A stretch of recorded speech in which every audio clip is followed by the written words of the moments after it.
हुदहुद नामी परिंदा भी था, लश्कर का कारकुन था परिंदा। हुदहुद गायब था तो हजरत सुलेमान कहने लगे किधर गया वो हुदहुद, नजर ना आज आया सख्त सजा दूंगा, यहां तो कोई अच्छी खबर लाएगा। क्योंकि वो हुदहुद परिंदा जाता था तो खबरें ला के देता था, वरना सजा दूंगा। उतनी देर में हुदहुद भी आ गया।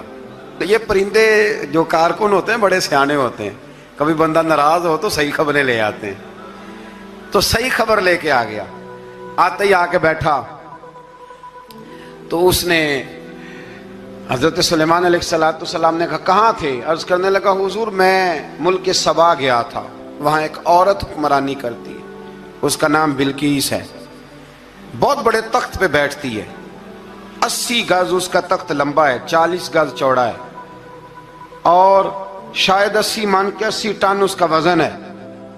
तो हुजूर वो सूरज को पूछते हैं।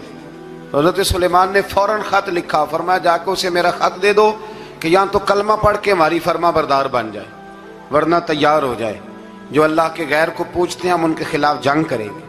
वो जब लेके गए ना खत, ये हुदूद गया तो वो मीटिंग कर रही थी, उसके वजीर मशीर सारे बैठे थे। इसने जाके खत फेंक दिया मलका बिल्कीस की झोली में। उसने खत पढ़ा तो डर गई, वजीरों को बुलाया। हजरत सुलेमान, कुरान कहता है हजरत सुलेमान ने कहा था खत फेंक के ना तो साइड पे होके सुनना वो क्या कहता। बंदों के लिए मना है, परिंदों के लिए जायज है। बंदों के लिए मना है साइड पे होके सुनना। हाँ, जिसकी जासूसी की ड्यूटी हो, कुफर की जासूसी की, उस बंदे के लिए भी जायज है। तो यहाँ एक तो वो परिंदे थे, दूसरा कुफर की जासूसी कर रहे थे। साइड पे होके सुनने लगे तो मलका बिल्कीस कहने लगी अब क्या करना है, ये खत आया है। तो वो कहने लगे हम तैयार हैं, आप हुक्म करें, हम लड़ने को तैयार हैं, लड़ेंगे।